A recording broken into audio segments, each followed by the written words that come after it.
कृष्ण कहले नाई हे उद्धव ये काष्ठ पाषण तृणलता ये सबू अज्ञान देवता यहाँ देहे ज्ञान नहीं शुण उद्धव मन दे भागवत आम शुणुची बापा माने हेले भागवत रे कृष्ण तो काटुंट हे उद्धव ताकू गोटे माध्यम करा जायछि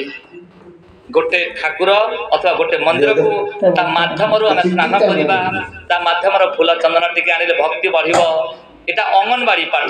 किछि दिन गला पर साधु संग रे बसिले साधु संगम रे ज्ञान बढ़िबो हेले ये काष्ठ पाषण तृणलता ये सबू अज्ञान देवता यहाँ देहे ज्ञान नहीं शुण उद्धव मन दे हे उद्धव जार हिता हित ज्ञान न थाए से माने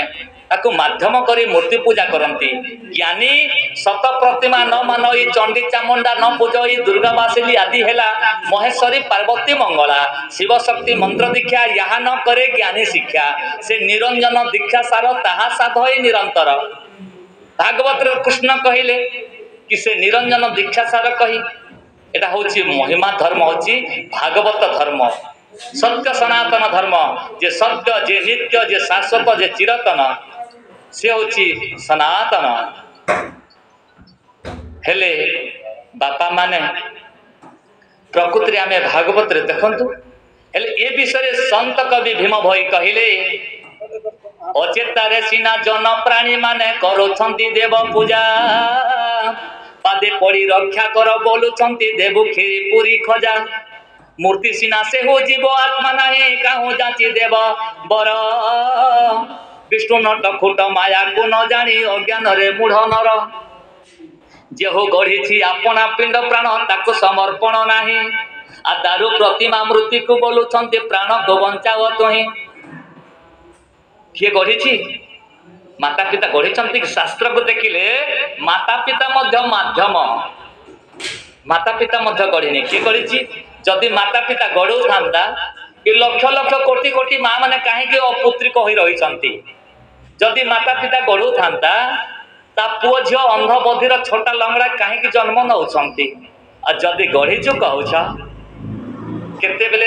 हस्त पाद कर्ण चक्षु को गढ़िल कही पार कि ना आम गढ़ीनी माता पिता केवल माध्यम किए गढ़ी मातार रज पितार बीज को मिसई मार गर्भरे स्वयं परम ब्रह्म परमात्मा गढ़ी जहाँ संत कवि भीम भई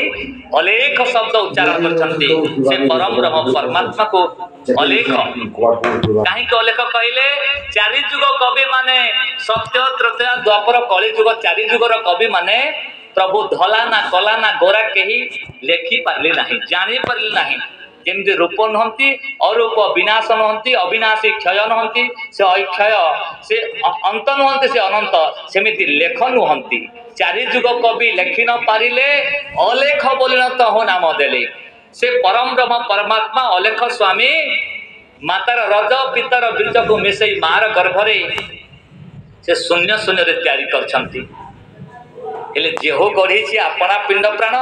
ताको समर्पण नहीं आ दारु प्रतिमा मृत्यु को बोलुछंती प्राण को बंचाव तुही मनुष्य होची सर्वगुणे परिपूर्ण सबु कथा जानिछि ये काष्ठ पाषण होछंती अज्ञान हेले मनुष्य होई निर्जीव संगे भाव देखटी केड़े अज्ञान शून्य रु जेहो गढ़िला नहीं तांकु अनुमान दुर्लभ जन्म व्यर्थ होची परमेश्वर को न चिन्ही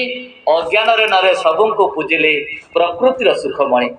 अपना मन रे जहाँ विचारिले सही कर्म मान कले वृथा कर्म कांडे समस्ते पड़िले निज धर्म न जानिले मानव निज धर्म को भूली जाइछि माता पिता माने आमे लोकाचरण